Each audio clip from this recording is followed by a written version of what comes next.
Akalar Hasan Husan pichoq nabor komplektlarimiz tayyor bo'lgan. Просто Husanni jichi ko'proq, kamroq ovqat yegani uchun kichkinaroq bo'lib qolgan. Bu Hasanni kattaroq, chunki katta deganim sabab boltalari 23 sm, mana bunaqa chopqalari bor. To'rtta pichoqlari bir xil holatda. Katta go'sht kesadigan pichog'i, bo'yin pichog'i, vazirga pichog'i, teri pichog'i, kamerani yaqinroq olib keling do'stlar. Pichoqlari bir xil holatda, просто boltasida farq qiladi akalar.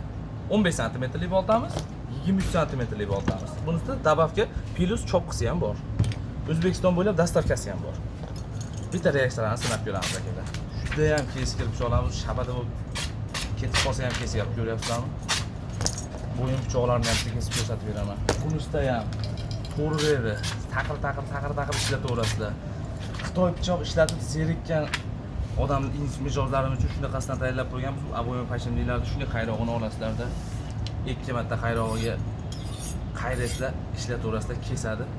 Bitta ruchkalarni, lezolarini ko'rsatib qo'ying. O'rik steklodan ishlangan lezolar aboyim pachimlikdan haqiqiy qassob akalar uchun oshna og'aynimga sovg'a qilaman deganlar bo'lsa ham bitta like bosib qo'yasizlar akalar.